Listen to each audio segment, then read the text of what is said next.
जय हिंद साथियों, हमारे परिवार बिहारी क्लासेस में आपका शुभ स्वागत है। तो आज हम लगातार CHSL एग्ज़ाम में पूछे जा रहे सभी इम्पोर्टेंट प्रश्नों को देखेंगे। यह सभी प्रश्न TCS के द्वारा विभिन्न परीक्षाओं में पूछा गया है। हम इस वीडियो में सभी प्रश्न एक्स्ट्रा फैक्ट के सहित देखेंगे। साथियों, इन सभी प्रश्नों में से आपको कितने राइट आंसर पता थे, लास्ट में कमेंट करके बताएं और अपनी योग्यता जाँचें। तो देर न करते हुए हम जल्दी से इस वीडियो को शुरू करते हैं। पहला प्रश्न देखते हैं दोस्तों, असम के चाय जनजातियों द्वारा किया जाने वाला लोक नृत्य क्या है? तो झूमुर नृत्य असम के चाय जनजातियों द्वारा किया जाता है। याद रखिएगा, चाय जनजाति कहाँ पाया जाता है? तो असम में पाया जाता है। और भी फैक्ट याद रखिएगा, असम के कुछ जनजातियों को याद रखते हैं जो एग्जाम में कई बार पूछा जाता है। तो बोडो जनजाति यह असम राज्य की एक जनजाति है। किरबी जनजाति यह भी असम का है। मिसिंग जनजाति, देवरी जनजाति यह सभी असम के जनजाति हैं। बोडो से याद रखिएगा, बोडोलैंड असम के एक अलग राज्य की मांग किया जा रहा है जो कि बोडो क्षेत्र के लोग मांग रहे हैं। और चाय की सर्वाधिक खेती असम में किया जाता है और कॉफ़ी की सर्वाधिक खेती कर्नाटक राज्य में किया जाता है। इन सभी फैक्ट को याद रखिएगा। अगला प्रश्न देखते हैं दोस्तों, मैग्नीज का सबसे बड़ा उत्पादक राज्य कौन है? तो मध्य प्रदेश भारत का एक राज्य है जो कि मैग्नीज का सबसे बड़ा उत्पादक है। और तांबा का सबसे बड़ा भी उत्पादक मध्य प्रदेश ही है। सोना की बात किया जाए तो भारत के कर्नाटक राज्य में सोना की सर्वाधिक उत्पादन की जाती है। चांदी और टीन का सर्वाधिक उत्पादन राजस्थान हो जाएगा, इसे याद रखेगा। और मध्य प्रदेश में सबसे अधिक सोयाबीन की खेती होती है, इसलिए मध्य प्रदेश को सोया प्रदेश के नाम से जानते हैं दोस्तों। मध्य प्रदेश के CM कौन है? शिवराज सिंह चौहान। अगला प्रश्न याद रखते हैं, बाल गंगाधर तिलक ने किस आंदोलन को बहिष्कार योग्य कहा था? तो बाल गंगाधर तिलक ने 1905 के स्वदेशी आंदोलन हुआ था, उसे बहिष्कार योग्य आंदोलन कहा था। और 1905 का स्वदेशी आंदोलन यह बंगाल विभाजन के विरोध में हुआ था। यह उस समय बंगाल विभाजन का कौन किए थे? तो उस समय भारत के वायसराय थे लॉर्ड कर्जन। 1905 में बंगाल का विभाजन किया गया था और विभाजन रद्द 1911-12 में लॉर्ड हार्डिंग के समय किया गया था, याद रखिएगा। हिंदुस्तानी संगीत एवं कर्नाटक संगीत का वर्णन किस ग्रंथ में किया गया है? दोस्तों, हिंदुस्तानी संगीत एवं कर्नाटक संगीत का वर्णन संगीत रत्नाकर में किया गया है, जिसके रचनाकर हैं सारंगदेव। इसे याद रखिएगा, सारंगदेव संगीत रत्नाकर के रचनाकर हैं। इसमें कुल 7 अध्याय हैं, इसे भी ध्यान रखिएगा। अगला आगे प्रश्न बढ़ते हैं 5, जम्मू कश्मीर में बगलिहार बांध किस नदी के ऊपर बना हुआ है? तो जम्मू कश्मीर में बगलिहार बांध स्थित है, यह चिनाब नदी के ऊपर बना हुआ है। याद रखिएगा, बगलिहार बांध चिनाब नदी पे बना है। श्रीशैलम बांध की बात किया जाए तो यह कृष्णा नदी के ऊपर है। और टिहरी बांध जो कि उत्तराखंड राज्य में है, यह भागीरथी नदी के ऊपर बना हुआ है। आगे देखते हैं। उससे पहले साथियों, हमारा यह पिक्चर के माध्यम से समझाने का तरीका और यह हमारा कंटेंट आपको पसंद आता है तो प्लीज़ हमारे इस छोटे से चैनल को सब्सक्राइब कर लें। विश्वास दिलाता हूँ यहाँ से आपको तैयारी में ज़रूर लाभ होगी। अगला प्रश्न देखते हैं, प्रश्न नंबर 6, ऑपरेशन विजय का संबंध किससे है? तो कारगिल युद्ध 1999 में हुआ था, उससे संबंधित है ऑपरेशन विजय। 26 जुलाई 1999 का कारगिल विजय हुआ था, उससे संबंधित है ऑपरेशन विजय। और भारतीय सेनाओं द्वारा गोवा पर अधिकार 1961 में किया गया था। क्या था कि पुर्तगालियों द्वारा गोवा का अधिपत्य किया गया था, उस पर भारतीय सेना द्वारा आक्रमण करके 1961 में उस पर कब्जा कर लिया गया। तो पहला बार यूरोपीय व्यापारी कौन आया था भारत में? तो पुर्तगाली थे। और अंतिम बार जाने वाले व्यापारी भी पुर्तगाली थे, इसे भी ध्यान रखिएगा। तो ऑपरेशन विजय से कारगिल युद्ध भी संबंधित है और गोवा पर अधिकार भी दोनों वर्णित है। आगे देखते हैं, प्रश्न नंबर 7, युद्ध अभ्यास किन 2 देशों के बीच होता है? तो भारत और अमेरिका के बीच युद्ध नामक आर्मी एक्सरसाइज होता है, भारत और अमेरिका के बीच, याद रखिएगा। और टाइगर ट्रम्प एक्सरसाइज भी भारत और अमेरिका के बीच होता है।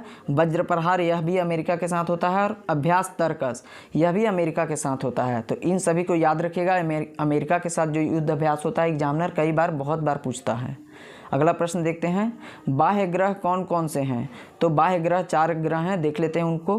बृहस्पति, शनि, अरुण, वरुण, यह चारों ग्रह बाह्य ग्रह हैं, इसे हम गैसीय ग्रह के भी नाम से जानते हैं। और भारी ग्रह भी इन चारों ग्रहों को कहते हैं। और आंतरिक ग्रह कौन से हैं? जो सूर्य के निकट चारों ग्रह हैं, जैसे कि बुध, शुक्र, पृथ्वी, मंगल, यह चारों ग्रह आंतरिक ग्रह के नाम से जानते हैं। यह क्रम से सजाया हुआ है।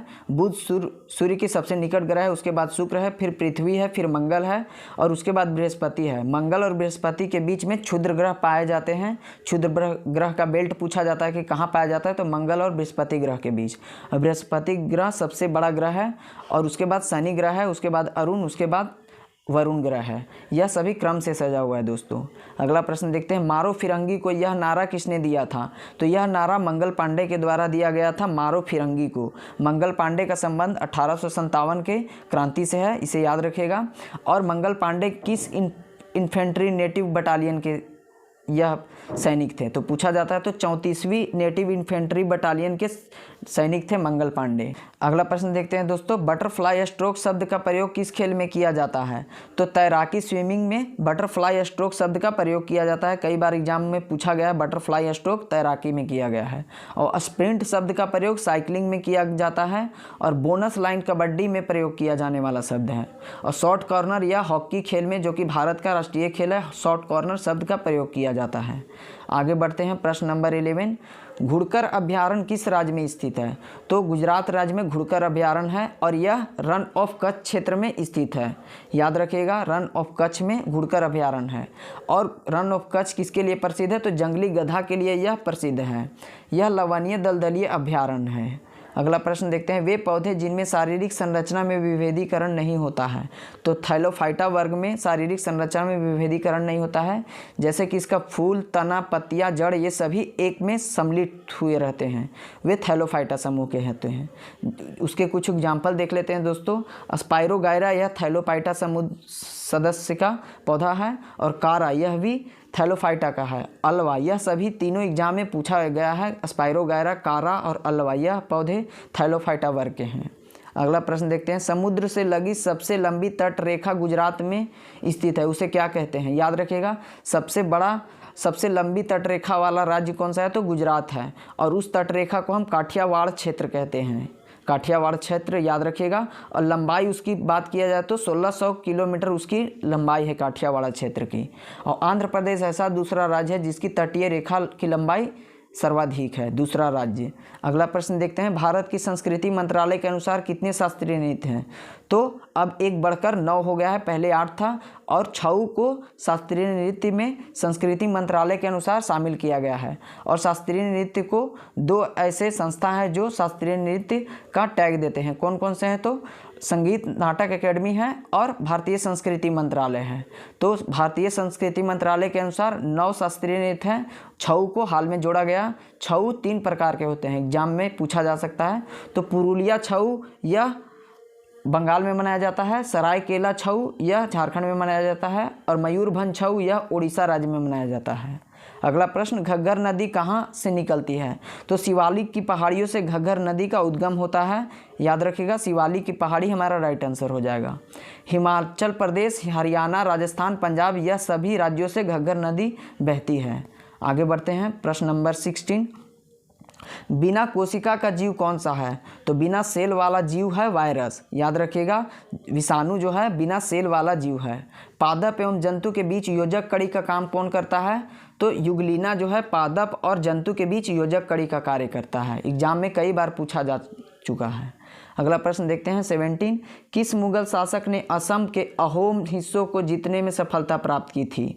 तो औरंगजेब ऐसा मुगल शासक था जो कि असम के अहोम हिस्सों को जीतने में सफलता प्राप्त की थी। और औरंगजेब के दरबार में सर्वाधिक हिंदू कर्मचारी रहते थे, इसे भी याद रखिएगा। अगला प्रश्न, भरहूत स्तूप का खोज किसके द्वारा की गई? तो अलेक्जेंडर कनिंघम के द्वारा भरहूत स्तूप की खोज की गई। अलेक्जेंडर कनिंघम अंग्रेज ब्रिटिश अधिकारी थे। यह 1873 में इसकी खोज की गई थी भरहूत स्तूप की। और भरहूत स्तूप का संबंध बौद्ध धर्म से है। यह बौद्ध स्तूप है और इसके निर्माणकर्ता सम्राट अशोक थे, इसे भी ध्यान रखिएगा। अगला प्रश्न 19, 281 एंड बियॉन्ड यह किनकी आत्मकथा है? तो क्रिकेटर प्लेयर हैं VVS लक्ष्मण की यह आत्मकथा है 281 एंड बियॉन्ड। अगला देखते हैं extra fact, the test of my life यह किनकी आत्मकथा है? तो युवराज सिंह की यह आत्मकथा है, the test of my life. अगला प्रश्न देखते हैं, गंगा नदी की लंबाई कितनी किलोमीटर है? तो 2525 किलोमीटर लगभग गंगा नदी की लंबाई है। और गंगा नदी को बांग्लादेश में पद्मा के नाम से जानते हैं और ब्रह्मपुत्रा नदी को जमुना के नाम से जानते हैं। और यह दोनों मिलकर मेघना नदी की उत्पत्ति होती है। और गंगा नदी गंगोत्री नामक ग्लेशियर से निकलती है दोस्तों। यहाँ ध्यान रखेंगे, विश्व की सबसे गहरी स्थान पूछा जाता है तो मेरियाना ट्रेंच है, जिसकी गहराई है 11,022 मीटर। यह फिलीपींस के निकट स्थित है और यह प्रशांत महासागर में स्थित है। अगला प्रश्न देखते हैं, प्रश्न नंबर 21। कोंकणी, मणिपुरी और नेपाली भाषा को 8वीं अनुसूची में कब शामिल किया गया? तो कोंकणी, मणिपुरी और नेपाली भाषा को 71वें संविधान संशोधन 1992 में 8वीं अनुसूची में शामिल किया गया था। उससे पहले 21वां संविधान संशोधन के अनुसार सिंधी भाषा को शामिल किया गया था और 92वां संविधान संशोधन के अनुसार 2003 में 92वां संविधान संशोधन हुआ था, जिसमें 4 और भाषाओं को अनुसूची 8 में जोड़ा गया। वह थे बोडो, डोंगरी और मैथिली संथाली। यह चारों भाषा को 8वीं अनुसूची में 92वां संविधान संशोधन 2003 में जोड़ा गया। अगला प्रश्न देखते हैं दोस्तों, प्रत्येक राज्य में हाई कोर्ट होगा, इसका वर्णन किस अनुच्छेद में किया गया है? तो अनुच्छेद 214 में प्रत्येक राज्य में हाई कोर्ट का वर्णन किया गया है और 124 में सुप्रीम कोर्ट का वर्णन किया गया है। हाई कोर्ट के मुख्य न्यायाधीश की नियुक्ति कौन करेगा? तो राष्ट्रपति के द्वारा। यह सुप्रीम कोर्ट के मुख्य न्यायाधीश के विचार विमर्श से और राज्यपाल, उस राज्य के राज्यपाल के विचार विमर्श से राष्ट्रपति के द्वारा किया जाता है। अगला प्रश्न 23।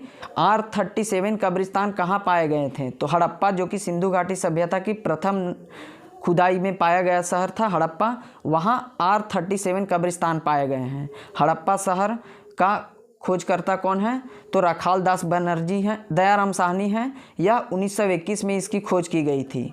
एक फैक्ट याद रखिएगा, एग्जाम में कई बार पूछा जाता है, ऐसा कौन सा हड़प्पा नगर था जिसका दरवाज़ा मुख्य सड़क की ओर खुलता था?